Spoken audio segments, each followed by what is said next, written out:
अस्सलाम वालेकुम, आप देख रहे हैं प्रोग्राम डिबेट न्यूज़ एनालिसिस। मैं हूं आपके साथ मुनीज़ मोइन। बज़ाहिर सुप्रीम कोर्ट और पार्लियामान आमने सामने हैं। इलेक्शन इल्तवा का केस है और सुप्रीम कोर्ट ने फैसला महफूज कर लिया है जो कि कल सुनाया जाएगा। पैनल में मेरे साथ नवीद चौधरी साहब, पीजे मीर सर, इफ्तिखार अहमद साहब और जावेद इकबाल साहब मौजूद हैं। सबसे पहले मैं चाहूँगी कि जावेद साहब आप ये बता दें कि इंतखाबात का जो फैसला है इंतखाबात से मुतल्लिक वो कल सुनाया जा रहा है, क्या होने जा रहा है कल? देखिए, होना तो वही है जो आइन और कानून के मुताबिक होगा, क्योंकि जो इस वक्त आज की अगर मैं सारी ब्रीफिंग देखूं और चीफ जस्टिस के रिमार्क्स देखूं और जिस तरह हुकूमत के लॉयर्स ने अपने केस को पेश किया, उनके पास तो कोई रीज़न नहीं थी, कोई लॉजिक नहीं थी। 3 बुनियादी तौर पे सवालात थे जिन पे बातचीत हो रही थी। पहला सवाल ये था कि क्या 90 डेज़ के अंदर इलेक्शन होने चाहिए, तो अटार्नी जनरल साहब खामोश थे उस पर। दूसरा क्वेश्चन था कि क्या आप अखराजात के बारे में जब बात हुई तो उनके पास कोई रीज़न, कोई लॉजिक नहीं थी कि एक मुल्क जो 9500 अरब रुपए का जिसका बजट हो और वो 20 अरब रुपए नहीं इकट्ठे करता, 20 अरब नहीं स्पेयर कर सकता, इससे बड़ा मजाक इस कौम के साथ हो नहीं सकता। तीसरी आपने बात की सिक्योरिटी के मामला, जहाँ 6 लाख की फ़ौज हो, सिविल आर्म फोर्सेस हों, पुलिस हो, हालात 2008 और 2013 से भी बेहतर हों और आप एक ऐसी लॉजिक दे रहे हैं कि हालात ऐसे नहीं हैं, तो सुप्रीम कोर्ट ने फिर पूछा कि आप जिन एरियाज़ में ऐसे हालात हैं तो आप उन हालात की बात, उन एरियाज़ की बात कर लें, इलेक्शन कैसे मुलतवी कर सकते हैं? तो हमारे मोहतरम अटॉर्नी जनरल के पास इसका भी कोई जवाब नहीं था।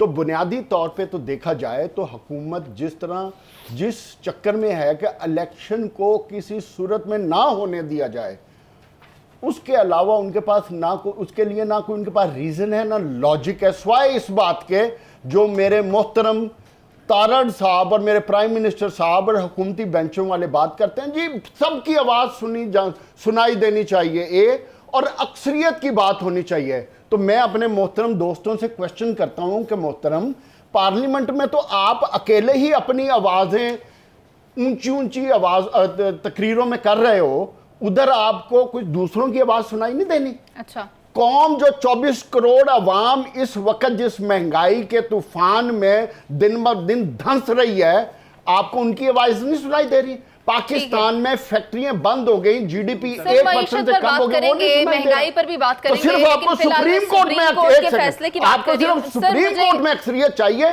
बाकी पूरे पाकिस्तान में सिर्फ आप चाहते हैं कि आपकी मर्जी की आवाजें हों। नवीद चौधरी साहब, कल फैसला सुनाया जाएगा, बताएं अगर ये फैसला हुकूमत मुखालिफ आ जाता है तो फिर क्या हालात पैदा होते हैं? हुकूमत मुखालिफ ही आएगा, बेंच बैठा किस लिए? बुनियादी बात यह है कि ये मामला अदालती नहीं है, ये सियासी मामला है। हुकूमत की कमज़ोरियाँ ये रहीं कि उन्होंने चीज़ों को बरोबर टैकल नहीं किया या उन्हें करने नहीं दिया गया, तो छोड़ के बाहर आ जाते। सदफ सी बात है कि जिस वक्त तहरीक-ए-एतमाद कामयाब हो गई तो सबसे पहला फैसला जो सुप्रीम कोर्ट की तरफ से इस हुकूमत के खिलाफ है वो ये था कि जस्टिस मजहार साहब ने एक नोट लिखा कि जी FIA में अफसर तब्दील ना करें, शहबाज शरीफ साहब वो उनकी इंक्वायरी कर रहे हैं, वो भाई जो मर्जी वो करें, अदालत से फैसला आएगा, उसके बाद वो हाई कोर्ट में जाएगा, हाई कोर्ट के बाद सुप्रीम कोर्ट में आ जाएगा। ये कौन सा तरीका है? जब इस पर सुप्रीम कोर्ट नोटिस लेगा तो इसका मतलब यह है कि सारे इदारों को भी बाउंड कर दिया और अदालतों को भी कि इसको सजा लाजमी देनी है। तो वहाँ काम उसी दिन ख़त्म हो गया था। अगर शहबाज शरीफ साहब के पास कोई थोड़ी बहुत, मैं समझता हूँ, पोलिटिकल कहना चाहिए विल होती, जरूरत होती, तो वो कहते हैं कि भाई मुआहदा हमारा आपका ख़त्म है, अगर फ़ौज हम इस काम के लिए लाई है कि जो इमरान खान की मुआशी तबाही है, सफारती तबाही है या मुल्क के अंदर पोलराइजेशन उसको हम साफ करेंगे तो हमारा तो भाई ठेका नहीं लिया, ये पढ़ाओ आप जाएँ। ये जज जितने भी हैं ये आगे भी आर्डल क्रिएट करेंगे। फिर हुआ 25 मई को इमरान खान ने जब कहा कि मैं पूरा मुल्क तहस नहस कर दूंगा, मैं इल्गार करूंगा, उन्होंने करने की कोशिश की, जनरल बाजवा के अल्फाज में वो नाकाम हो गई। ताज़ा इंटरव्यू उन्होंने कहा। अब वो अटक के पुल पर भी नाकाम थी। सुप्रीम कोर्ट के नहीं जजों ने कहा भाई आप आए धरना दें, ये आ गए, और आने के बाद इस्लामाबाद में उन्होंने आग घिराव जलाओ किया। ये फिर कहा गया मुमकिन उनको आर्डर ना पहुंचाओ, लेकिन मकसद साल हो गया। मकसद ये था कि इमरान खान को कोई नहीं रोक सकता, वो चाहे तो वफाकी दारुल हुकूमत में आके घिराओ जलाओ भी कर सकता है, जो चाहे करे। ये काम हो गया। तीसरा काम वो था जब आइन रीराइट किया गया, ये जजेस के अल्फाज है, मेरे नहीं है। अब सियासतदान तो कह रहा है आइन तोड़ा गया, जब आइन ही तोड़ दिया उन्होंने तो आगे आप क्या करेंगे? देखिए, Saqib Nisar and company, general Faiz and company, वो पूरी तैयारी करके गई है। 20 साल का प्रोजेक्ट था, उसी हिसाब से बंदे हर जगह रखे हुए उन्होंने। अब ये आप इनको चलने देंगे तो आगे खराबी तो खराबी दर खराबी है, टकराव के सवा रास्ता क्या है? आपके सामने आप दलाइल से कायल कर लेंगे। ये क्या तरीक़ाकार है कि जी CCP लाहौर का फैसला हो रहा है केस का जो नहीं करना चाहिए सुप्रीम कोर्ट को, उसके लिए बेंच बन रहा है, बेंच बनते वो कह रहा है जी आज खुद नोटिस ले लो, वो ले रहा है, ऑडियो आ रही है और उस ऑडियो में जो कुछ कहा जा रहा है, सच झूठ छोड़ दें कि उसका फॉरेंसिक हुआ कि नहीं हुआ, उस ऑडियो में जो कुछ कहा गया वही कुछ हुआ। आप अंदाजा लगाएं इस मुल्क में क्या मामला तो हो रहे हैं। उसके बाद आप समझेंगे कि इसका आईनी हल निकल आएगा, कानूनी हल निकल आएगा। भाई वो आज भी वकुला लेके सड़कों पे आए हैं, उन्होंने नारे लगाए हैं आर्मी चीफ के खिलाफ भी और जस्टिस काजी फाइसा के खिलाफ भी। आप में भी ताकत हो तो आप भी बाहर आ जाएं, निकले PDM जैसे निकली थी। तो ये तो सीधा सीधा ये सियासी लड़ाई है, ये स्ट्रीट पावर की लड़ाई है, ये पावर गेम है। इसमें कोई आइन नहीं है, कोई कॉन्स्टिट्यूशन नहीं है। बहुत शानदार दलाइल दिए आज अटार्नी जनरल ने। उन्होंने कहा कि भाई आप तो ये केस सुन ही नहीं सकते, तीनों फ्रीक हैं आप, जो तीनों जज साहबान हैं। 4-3 का फैसला मौजूद है जो सुप्रीम कोर्ट के जजों के मुताबिक मौजूद है। और साइन कितने उसके बाद के फैसले पे जो भी है जो भी है नहीं बता देना। उन्होंने कौन सा मानना है? आपको कहने से उन्होंने कहा कि सर्कुलर के जरिए आपने रजिस्ट्रार के सर्कुलर के जरिए जुडिशियल ऑर्डर को खत्म कर रहे हैं। आप अंदाजा लगाएं यहाँ कौन सा आइन कानून रह गया? आइन कानून उस दिन फौत हो गया जिस दिन आइन रीराइट हुआ। अब आगे सियासी लड़ाई है जिसमें हिम्मत है वो लड़ रहे हैं। ठीक है पीजे सर, आप ये बता दें कि आज तक हमारे मुल्क की तारीख में इस तरह नहीं हुआ कि फ़ौज के ख़िलाफ़ इस तरह से महाजराई की जा रही हो और डिपार्टमेंट्स को इस तरह से अलग कर दिया जाए। इसको आप कैसे देख रहे हैं? ये एक बुनियादी एक आप कह लो कि कैंसर आ गया हमारी पॉलिटिकल सिस्टम के अंदर। पहले कोई नहीं बोलता था कि जी आर्मी इंटरवीन कर रही है या नहीं कर रही है। हमारे फॉर्मर चीफ ने गलती कर दी, मैं कहूँगा मिस्टेक की है कि उन्होंने पब्लिकली लेके आगे कि मैं PTI को या इमरान को उंगली पकड़ के चला रहा था, ये कर रहा था। गलती हो गई है, ठीक है। उससे पहले भी ये सब चले, everybody, Nawaz Sharif, Zardari, Benazir, everybody had gone on that line. The question is कि ये गलती होगी। अब इस गलती के ऊपर जिस तरह अभी नवीद बात कर रहे हैं, अब ये एक पॉलिटिकल ड्रामा बन गया है और इस पॉलिटिकल ड्रामा के अंदर everybody is implicated into this drama. Exception army backfoot पे, अभी वो बैकफुट पे है। अब आपके पास गाली देने के लिए जजेस बैठे हैं। Now everybody in Pakistan is a lawyer, everybody thinks they know better than what the honourable जजेस नो। अब इसके ऊपर सारी पॉलिटिक्स हो रही है। अब मैं आपको बताऊं कि फॉर एग्जांपल हम एक लफ्ज़ के ऊपर अब बात कर रहे हैं, सुओ मोटो। ये सुओ स्पॉन्टे जो कि एक इंग्लिश लफ्ज़ है, इंग्लिश उसके अंदर लीगल जूरिस्प्रूडेंस में ये होता है उसका। हाँ किसका? ब्लैक लाइट डिक्शनरी लाया? नहीं वो ये इसकी टर्मिनोलॉजी है वो। और उसके अंदर इसका क्या है कि मेरी इनिशिएटिव से जो मैंने करना है वो करना है। अच्छा। मेरी इनिशिएटिव से। Now that is what it is. I am the sole proprietor of the government और ऑफ द स्टेट। उसके अंदर ये आता है कि जब कोई नहीं लेता तो वो ले लेता है। जिस तरह हमारे आर्मी के जब कोई हेड आ जाता है तो वो एक इंडिपेंडेंट ले लेता है। क्वेश्चन इज कि वो भी एक पूछता है अपनी कैबिनेट के साथ या अपने जो उनके जो लोग होते हैं, ये भी ये पूछते नहीं पूछते, this I am not aware of. लेकिन इसके अंदर ये कॉम्प्लिकेशन आ गई है। आज ये केसेस क्यों है कि जी इससे ये पावर ले लो, इससे ये पावर ले लो ताकि मेरी मर्जी के जज लगे। आई एम सॉरी टू से, आज हम सारे गवर्नमेंट भी ले लो, अपोजिशन भी ले लो, हमने जुडिशरी के ऊपर एक हर्फ लगा दिया है। हम उसको ट्रस्ट नहीं कर रहे, which is wrong. You have to trust the judiciary. It doesn't matter जो मर्जी है। आपने बात बिल्कुल दुरुस्त की है। सवाल यही है कि सुप्रीम कोर्ट ने तो फैसला महफूज कर लिया, लेकिन हमारे मुल्क का आइन महफूज रहेगा या नहीं रहेगा? ये अब आपने देखो ना, अब आपने ये पेंडोरा बॉक्स क्वेश्चन है, महफूज कर दिया है वो। अगर हालांकि ये 5 मिनट का काम है according to even an Indian जज और इन इंटेलेक्चुअल हेयर, 5 मिनट का काम है। उसकी बात नहीं कर सके ना। अब बात ये आ गई है, देखें ये बड़ी कॉम्प्लिकेटेड होने वाली। अगर वो आज फैसला दे देते तो सारे कहते ओ जी ये तो इन्होंने रिलीफ दे दिया या PTI के फेवर में दे दिया, ठीक है। Now we don't know what the फैसला है। मुझे तो इंडिया के भी इंटरेस्ट इसमें समझ नहीं आ रहा। बैठ के अपना मसला हल निकालें। बिकॉज़ अब नहीं, मैं आपको बता देता क्यों नहीं आ रही। You go by the constitution, that's it. ये इफ्तिखार जो शोर करता है सारा दिन कि I go by the constitution, well he is right, go by the constitution. Iftikhar साहब, आपसे मैं पूछना चाहूंगी कि बलूचिस्तान के सुप्रीम कोर्ट बार ने जजेस के कंडक्ट पर जो बात की है उस पर आप हाई कोर्ट बार, हाँ जी हाई कोर्ट बार जजेस के कंडक्ट पे नहीं की, एक जज के, अच्छा, मज़ार अली अकबर के बारे में, और बिल्कुल दुरुस्त किया है। उन्होंने कहा है कि मुतालबा वही किया है जिसे वो मुतालबा जावेद साहब करते हैं कि आइन और कानून के मुताबिक जज के ख़िलाफ़ कार्रवाई होनी चाहिए। ठीक है, अभी 2-3 बातें मैं जो हुई हैं उसको उससे फ़ायदा उठाते हुए मैं बात करूँगा। बड़े मज़े की बात है कि आज सुप्रीम कोर्ट में एक सियासी पार्टी को तो इजाज़त दी गई कि वो आके रोस्टम पे जो चाहें कहें, और दूसरी किसी सियासी पार्टी को नहीं आने दिया गया और मौक़िफ़ ये इख्तियार किया गया कि आपने बाइकाट कर दिया है। तो मैं हैरान हूँ कि जज खबरें पढ़ के अखबारों नो कॉन्फिडेंस, इफ्तिखार, बॉयकॉट नहीं, नो कॉन्फिडेंस, ये जज साहिबान खबरें पढ़ के अखबारों के फैसले करेंगे या किसी ने वहाँ पे खड़े होके उन पार्टियों की तरफ से किसी ने ये दरख्वास्त दी हो कि जनाब हमें आप पे नो कॉन्फिडेंस है, तो तब उनको इजाज़त नहीं मिलती। लेकिन ये ज़्यादती है। सर असद उमर को इसलिए ब- ब- इजाज़त ब- दी जावेद गई साहब, कि वो let him एप्लीकेंट था। जावेद, लेट हिम लिसन ना, फिर लेट हिम। ये this is not fair. Okay मैं ओके, प्लीज दुरुस्ती के लिए बात कर रहा हूँ, रिकॉर्ड की अगर दुरुस्ती मैं के दुरुस्ती लिए। करने लगा तो फिर आपका प्रोग्राम पूरे 3 घंटों पे मोहित होगा। चलें, समझ ठीक आ है। गई? चलें, ये तरीका let's- कार let's- नहीं let's है। continue. एक बात है, लोगों को पता होनी चाहिए एक सियासी पार्टी का आदमी जाके रोस्टर पे तकरीर करता है, अब बाकी सियासी जमातों को कह के ये 3 जो बैठे हुए हैं जज साहिबान, और सर वो मुद्दई है, वो एप्लीकेंट है, उसको बुलाया गया इसलिए। जावेद साहब लेट हिम कंप्लीट। इफ्तिखार साहब प्लीज। पहले इसको पूछने क्या कहना चाहते हैं? जावेद साहब आप एक दफ़ा अगर कंप्लीट करना चाहें तो सारा वक्त आपका। मैं बड़ी सिंपल बात कर रहा हूँ, जो एप्लीकेशन फाइल हुई है, जो जवाब पीटीआई की पार्टियों की तरफ जमा गया, उसमें असद उमर एक एप्लीकेंट है। जवाब तो इसलिए मांगा ही उसको नहीं बुला के, उन्होंने कहा इसलिए असद उमर सेक्रेटरी को बुलाया खजाना के गया। मुकाबले पर असद उमर को बुलाया है। नवीद साहब प्लीज। उन्होंने कहा गवर्नमेंट की नुमाइंदगी सेक्रेटरी खजाना करेगा और सुप्रीम कोर्ट की नुमाइंदगी असद उमर करेगा। ये हुआ इफ्तिखार, you है। continue, ये क्या बात कर रहे हैं? देखिए, मैं यकीन रखता हूँ इस आइन में हम सबको बराबर का सलूक का वादा Yeah. किया गया। अगर एक पार्टी के आदमी को इजाज़त मिली है और दूसरी पार्टियों के बारे में ख़ुद ही उन 3 जजों ने फैसला कर लिया कि हम इनका मौक़िफ़ इसलिए सुनते हैं कि शायद इन्होंने किसी अखबार में कोई बयान दिया, ये कितनी अफसोसनाक बात है कि सुनी सुनाई बातों के ऊपर इतना इंतहाई अहम फ़ैसला कल होने जा रहा है। तीसरी बात मैं जो कहना चाहता हूँ वो ये है कि अब ये 90 दिन का खेल करके रोना डाल के मशवरा ये दिया जा रहा है कि सियासी जमातें आप बैठ जाओ। मैंने कई दफ़ा कहा अदालत है, पंचायत नहीं है।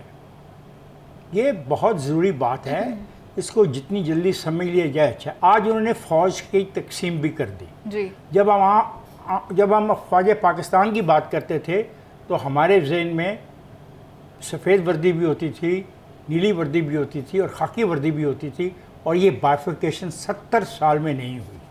लेकिन ये काम भी आज सरअंजाम दे दिया गया और उन पर भी बेएतबारी का इजहार किया गया खाकी यूनिफॉर्म पहनने वालों पर। ये मेरा एहसास है, ये मुझे महसूस हुआ है इस बात से। और फिर कहा गया पैसे नहीं है तो पैसे का, पिछले मीटिंग में कहा गया हम पैसे दे देंगे। अब कल वो फैसला कर देंगे, ये फैसला फिर जाएगा उन लोगों के पास जो पार्लियामेंट में बैठे हैं।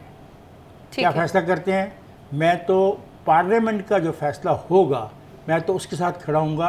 जी प्लीज। मेरे नज़दीक आइन और कानून के मुताबिक जज साहिबान को सब के साथ एक साथ सलूक करना चाहिए। अगर इनकी तकड़ी एक तरफ झुक गई तो फिर अफसोस होगा। ठीक है सर, आइन को इज्जत देना होगी, यही इसका हल है। लेकिन ये बात है कि मेरे भी जज्बात हैं, वो वाली स्टेटमेंट भी याद आ जाती है। खैर, मामला यह है कि सुप्रीम कोर्ट ने कल इस पर फैसला सुनाना है। उसके बाद एक और बड़ा इम्तिहान है, इसकी इम्प्लीमेंटेशन कैसे करवानी है। अभी चलते हैं एक ब्रेक पर, वापस आएंगे, इसी पर बात करेंगे। आप साथ रहिए।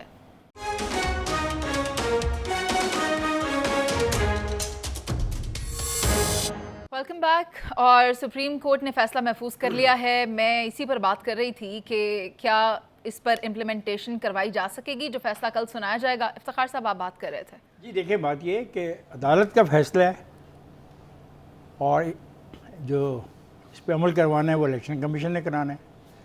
इलेक्शन कमीशन ने जो सवालात उठाए उसके अधूरे जवाब देने की कोशिश की गई आज, ताकि इसको शफ्तालू कहते हैं पठान जो हैं, वो शफ्तालू करके कि भाई वो पैसों की भी बात हो जाए और सिक्योरिटी की बात हो जाए, लेकिन कुछ भी न तय हो। वो किया तो गया, कोशिश तो की गई है।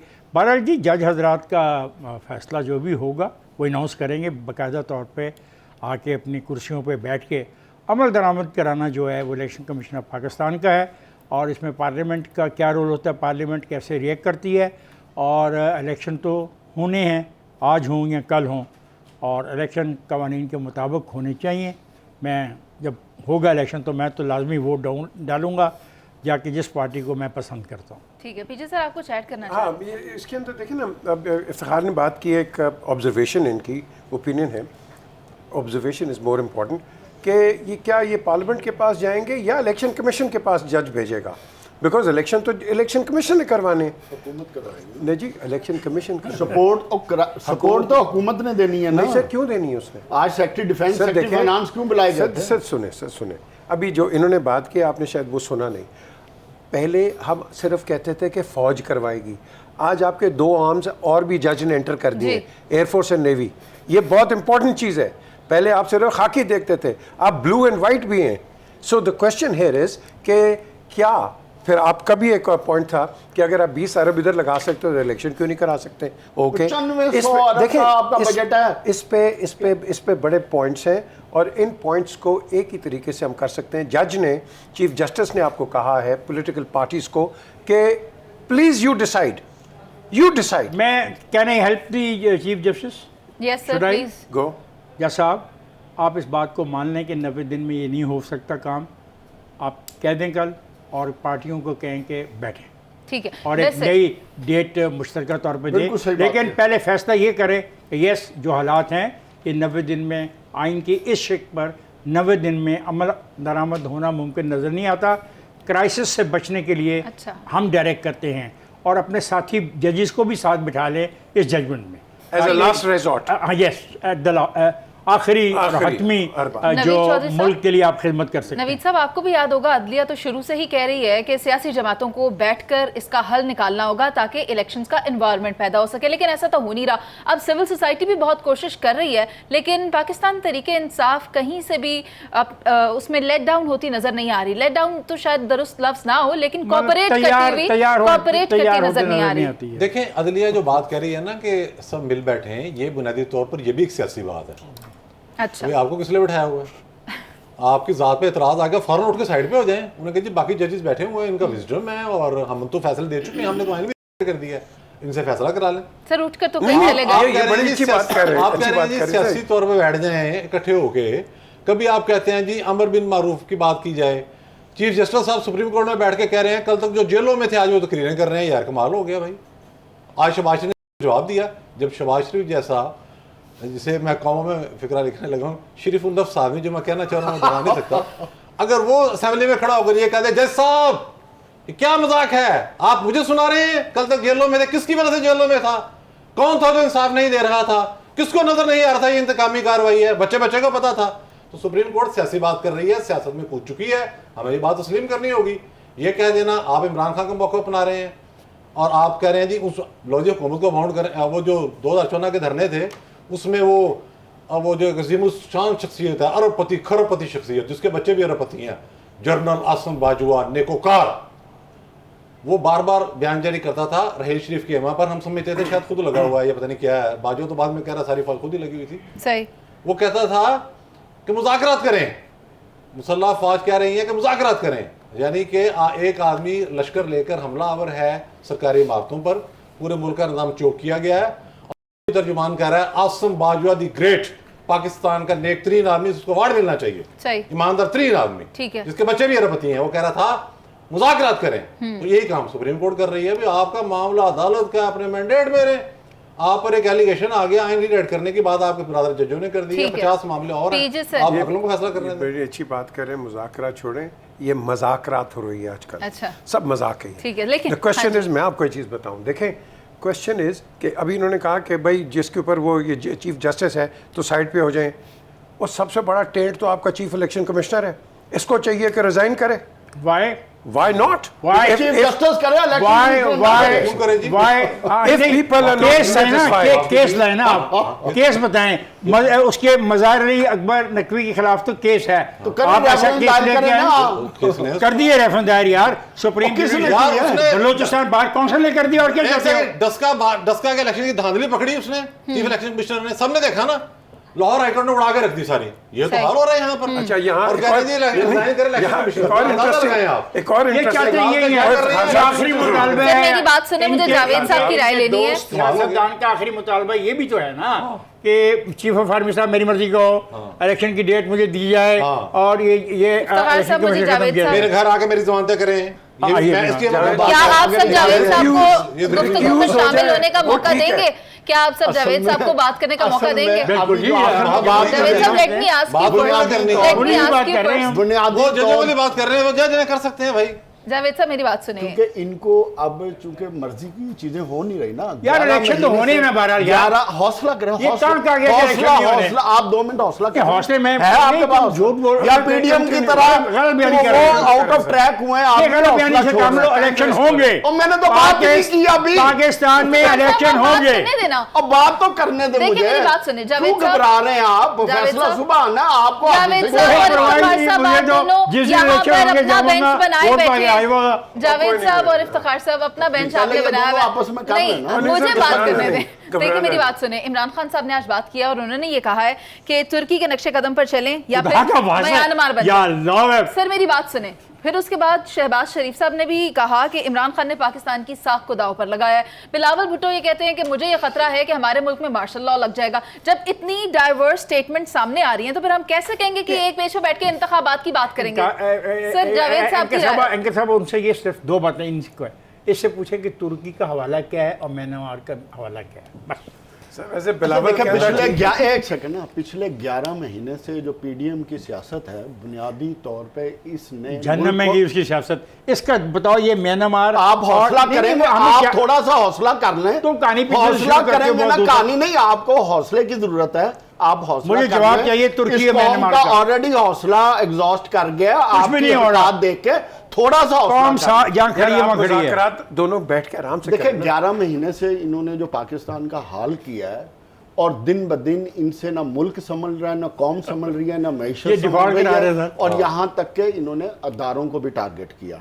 बुनियादी तौर पे इनको अपनी मर्जी का, जिस तरह का चीफ इलेक्शन कमिश्नर मिला हुआ है, उनको मिला नहीं हुआ, इमरान खान ने नॉमिनेट किया हुआ है। इनको वही जुडिशरी चाहिए। इमरान ताकि खान ने इनके नॉमिनेट मनपसंद किया हुआ है। फैसला आ जाए। हो ये रहा है कि इमरान खान को अपनी पसंद की चीजें चाहिए, इस हुकूमत को अपनी मर्जी से इलेक्शन से भाग रहे हैं ये, ठीक है, ये चीज इलेक्शन चाहिए। होके रहेगा। और चाहे अदारे डूब जाएं, अदारों का तसादम बढ़ जाए, इनको कोई परवाह नहीं है कि कौम कहां डूब जाए, मईशत इलेक्शन डूब जरूर जाए, होंगे। इनको कोई फर्क नहीं पड़ता, क्योंकि ये सब आंकड़े पड़े हैं। जैसा कि हमारे मुल्क का नाम है इस्लामी जमहूरिया पाकिस्तान, इस मुल्क में जमहूरियत की बालादस्ती तभी होगी जब आइन की बालादस्ती होगी। और कल जो फैसला आएगा सुप्रीम कोर्ट का, उसके बाद देखना ये होगा कि उसको इम्प्लीमेंट करवाया जाता है या नहीं। खैर, इस सियासी तनाव की वजह से हमारे मुल्क में माशी बहरान पैदा हो चुका है, उस पर करेंगे बात एक ब्रेक के बाद। आप साथ रहिए।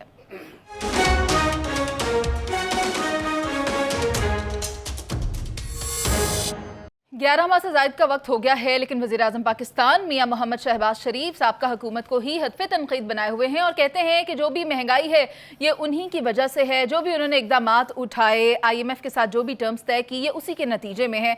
तो मैं पूछना चाहूँगी नवीद चौधरी साहब आपसे कि इतना वक्त गुजर चुका, इस्लाहात नहीं की जा सकें कि अवाम को रिलीफ प्रोवाइड कर सकते? नहीं, रिलीफ का तो मौका ही नहीं था ना। देखिए, एक मायदा आपने ब्रीच किया हुआ है, पहले आप उस मायदे पर अमल दरामद करेंगे, मायदे को बहाल करेंगे तो आगे बढ़ेंगे। वो रिलीफ का तो मौका है ही नहीं ना। आपके सामने फरवरी में मायदा किया है ना, कोई बहुत पुराना तो नहीं था जो पीटीआई की गवर्नमेंट ने किया है, उसके बाद उसको ब्रीच कर दिया। वो तो नया बहरान है, पहली बात। दूसरी बात यह है कि ज़ाहिर है मुतबादल ऑप्शन भी देखे जा रहे हैं, जिसके नतीजे में हमने देखा कि अब रिजर्व जो है हमारे फॉरेन रिजर्व वो $10 अरब से ऊपर चले गए, जिसकी वजह से पीटीआई और उसके सरपरस्तों में थरथरी दौड़ी हुई कि हो क्या रहा है। कल जो है एक क़यामत की खबर आई इन लोगों के लिए जो पाकिस्तान को डिफॉल्ट कराने के ख्वाब देख रहे थे। खंजराब भाई पास पर ट्रेड भी खुल गई इंडिया के साथ। ऊपर से शहबाज शरीफ साहब ने 3 साल बाद कल खुली। शहबाज शरीफ साहब ने फिर एक बयान दे दिया जिस पर मैं समझता हूँ कि यकीनन इमरान खान और उनके जितने भी सहूलतकार हैं उनकी तो मजीद एक कांपे टांग गई, कांपे टांगे कहते हैं जी ना। बिल्कुल, काम पे टांग गए। उन्होंने कहा कि मैं सी पैक को दुगना रफ्तार से शुरू करूंगा, तो अब साजिशें भी बढ़ेंगी और बहरान भी आएंगे। IMF के साथ नेगोशिएशन भी हो रही है, लेकिन आप देख लें कि IMF को कारण करने के लिए इमरान खान साहब ने और पीटीआई ने कितनी फर्में हायर की हुई हैं और पाकिस्तान के अंदर कैसा बहरान फैलाया जा रहा है। जवेद चौधरी का जुमला सहाफ़ी का, ठीक है, जिस दिन सुप्रीम कोर्ट ने ये ऑर्डर दिया कि आज खुद नोटिस लिया और कहा कि KPK के अंदर ये इलेक्शन कराया जाए। KPK और पंजाब में तो इमरान खान ने तर्जमानों के इजलास से खिताब किया, अखबारों में भी शाया होगा, लेकिन जवेद चौधरी की चूँकि कॉलम में था इसलिए मैं उसको समझता हूँ ऑथेंटिक है।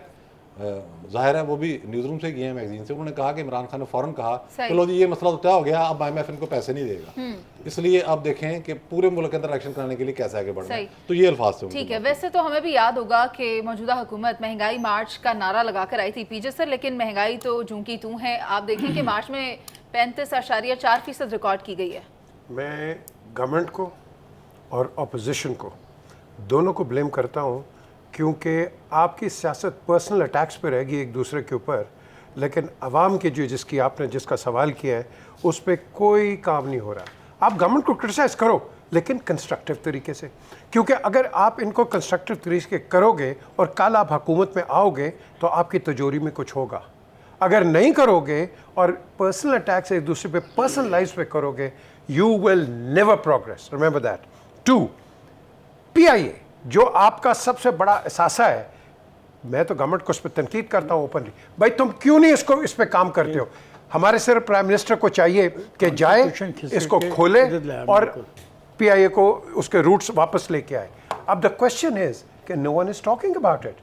मैं तो PIA के कई सीनियर ऑफिशियल्स के साथ हूँ, वो कहते हैं सर ये प्राइम मिनिस्टर अपने लेवल पे ले लें, हमारी कल लंदन की फ़्लाइट्स खुल जाएंगी, आपकी वर्जिन की फ़्लाइट बंद हो रही है, there is no direct flight, ये आपके ये मिडल ईस्ट के एयरलाइंस जो है वो ले रहे हैं और PIA जो है मार खा रहा है यार।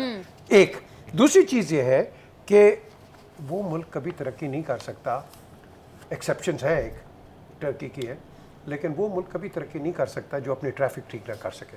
आपकी ट्रैफिक बदतरीन ट्रैफिक है, अनसेफ ट्रैफिक है, अनहेल्दी ट्रैफिक है, डेंजरस ट्रैफिक है। आप देखें विदाउट लाइसेंसेस जा रहे हैं। आई एम ग्लैड कि ये अभी जो गवर्नमेंट ने एक सिलसिला शुरू किया, लाइसेंस दें, इनको बताएं कि किस तरह चलाना है। अगर आप ये नहीं करोगे, उसके अलावा एक और जो चीज़ है, आप बाहर के पाकिस्तानीज, मेरे पास कई हैं UK के अंदर, वो फॉरेन एक्सचेंज नहीं भेज सकते। वो कहते हैं जी इतनी रिस्ट्रिक्शन डालते हैं कि ये पहले हम भेज रहे थे अब नहीं भेजते। हमारे पास सब चीज़ मौजूद है, सिर्फ एक चीज़ मौजूद नहीं है कि आपस में इत्तफाकी नहीं। That's it. इफ्तिखार साहब, आप आईने पाकिस्तान की किताब में से महंगाई ख़त्म करने का नुस्खा तलाश जी बिल्कुल, इसमें लिखा हुआ है the principle set out in this chapter shall be known as the principle of policy. ये हमारा आर्टिकल 29 ऑफ द कॉन्स्टिट्यूशन है और इसमें बहुत तफसील से लिखा हुआ है the responsibility with the respect to the principle of policy. ये है कि क्या तरीक़ाकार होगा, गुर्बत को ख़त्म करने के लिए क्या कोशिश होगी, जो बेरोज़गार होगा उसको रोज़गार देने के क्या तरीक़ाकार हो गया। लेकिन इसमें एक चीज़ और भी लिखी गई कि अगर पैसा हमारे पास होगा, अभी ये ज़हन में रखिएगा, ये 1973 में लिखा गया कि अगर हमारे पास पैसा होगा, और आज 2022 में उस वक्त ये टोयोटा कार, छोटी टोयोटा कार पे ये सारे आते थे, और आज ये 10-10, 12-12 करोड़ की गाड़ी में आते हैं। तो उसका मतलब है उस जब ये लिखा गया कि पैसे होंगे तो इस पे अमल होगा, आज इनके पास पैसे हैं। मैं इस मुअज़्ज़ज़ सुप्रीम कोर्ट ऑफ पाकिस्तान के तमाम जजेस से मुतालबा करता हूँ कि जो ये आर्टिकल्स हैं प्रिंसिपल ऑफ पॉलिसी के, इस सारे पर अमल दरामद करने का काम शुरू किया जाए। और ये ज़रूरी है हमने लोगों के लिए। आप ये जो सलीमुल्लाह कलीमुल्लाह खेल रहे हैं, बहुत अरसा हो गया खेल लिया आपने। इस आइन में ये भी लिखा हुआ है, यहाँ पे बहुत आपने इन बच्चों को बता दिया 90 दिन 90 दिन 90 दिन। इस आइन में 90 दिन के अलावा मेरे रोज़गार के लिए यकीन दहानी दिलाई गई है, सब्जेक्ट के पैसे हों तो इसकी इंक्वायरी की जाए कि क्या जो कॉन्स्टिट्यूशनल एग्रीमेंट है मेरा और आपका, उस पर अमल क्यों नहीं हो रहा। और अगर आज आपको याद आ गया कि इलेक्शन कराने के लिए 20 अरब रुपए का खर्चा आप देने को तैयार हैं, तो देखिए कि इसमें से किन किन क्लासेस के ऊपर कितना कितना पैसा खर्च होगा। तो ये जिम्मेदारी आपकी आईनी जिम्मेदारी है। आपने इस पर हलफ उठाया हुआ है, सिर्फ 3-4 आर्टिकल आइन के अंदर नहीं है। ये आइन जो है पाकिस्तान के अवाम की ख्वाहिशात का मज़हर है, उनके लिए बनाया गया है। ये चंद लोगों के लिए नहीं बनाया गया कि 2-3 सियासी पार्टियों और 10-20 जजेस और 10-10 अपना सिविल ब्यूरोक्रेट और चंद फौजिस के ऊपर अमल दरामद करवाएं। I want and I demand कि 20 अरब रुपए को आपने अंदाजा लगा लिया, इन क्लासेस पे अमल करने के लिए कितना पैसा चाहिए। इस पे भी बात करके मुझे बताई जाए। Thank you very much. Javed साहब, हमारे मुल्क में अगर हम देखें, एक तरफ 1% और एक तरफ 99%, ये 1% के बारे में कब सोचा जाएगा? और आप डॉलर को भी देख लें, वो 285 पर इस वक्त मौजूद है। गरीब का क्या बनेगा? मुनीर, जिस 1% की आप बात कर रहे हो ना, बदकिस्मती ये है कि आपके फैसलों का अख्तियार भी उन 1% के पास ही है, इसलिए वो 99% के बारे में बिल्कुल उनको परवाह भी नहीं है। और जिस आइन की इफ्तिखार साहब बात कर रहे हैं, मैं जिस आइन की बात कर रहा हूँ 1973 के आइन की, उसके तहत मैं जिसको वोट देता हूँ मैं उसके गिरबान को पकड़ूंगा। मैं चीफ जस्टिस को इलेक्ट नहीं करता, मैं चीफ इलेक्शन कमिश्नर को इलेक्ट नहीं करता, मैं वोट देता हूं पार्लियामेंटेरियंस को। मेरे हकूक का तहफ्फुज़, मेरे कारोबार का तहफ्फुज़, वो नहीं इस्तेमाल करते, बेरोजगारी खत्म करने का तहफ्फुज़ पार्लियामेंट ने मुझे देना। 184 वो इस्तेमाल नहीं करते। देखो ये हुकूमत आई थी, 184 वो इस्तेमाल नहीं करते। साहब एक सेकंड, ये हुकूमत आई थी मुल्क में मुआशी बहरान को खत्म करने के लिए। 184 इस्तेमाल करें। मुआशी बहरान से इस मुल्क को लेकर गए सियासी बहरान में, सियासी बहरान से निकाल के अब ये इस मुल्क को लेके जा रहे हैं आईनी बहरान। गरीबों को रोटी दो। 11 महीने की हुकूमत ने स्वाय इस कौम को बर्बाद करने के ये जो आइन का रोजाना शोर मचाते हैं, इनसे पूछे ना 300 रुपए का डॉलर क्यों हुआ है इस हुकूमत में? इनसे सवाल किया जाए कि ये जो हुकूमत बैठी है 1% वाले, ये कौन, वो उनको कौन से आइन की परवाह है? उनको आपकी परवाह नहीं है, 90% अवाम की परवाह नहीं है, तो वो इस आइन की परवाह करेंगे? जी, मैं तो कहता हूं आइन भी वो चाहिए, जजेस भी वो चाहिए, हर चीज वो चाहिए। बहुत शुक्रिया आपका जावेद साहब, इफ्तिखार अहमद साहब, नवीद चौधरी साहब और पीजे मीर साहब। सोचने की बात यह है कि हमारा मुल्क जिसमें कि महंगाई अभी बहुत ज़्यादा है, लोग परेशान हैं, मौजूदा हुकूमत इसी अवाम से वोट किस तरह मांगेगी? महंगाई मुकाओ मार्च के ज़रिए आए, महंगाई ख़त्म करेंगे ये नारा लेकर आए, लेकिन अभी महंगाई जो है वो रिकॉर्ड तोड़ रही है। ये सोचने का मकाम है। इसी के साथ आपसे इजाज़त चाहेंगे। अल्लाह ने के बान।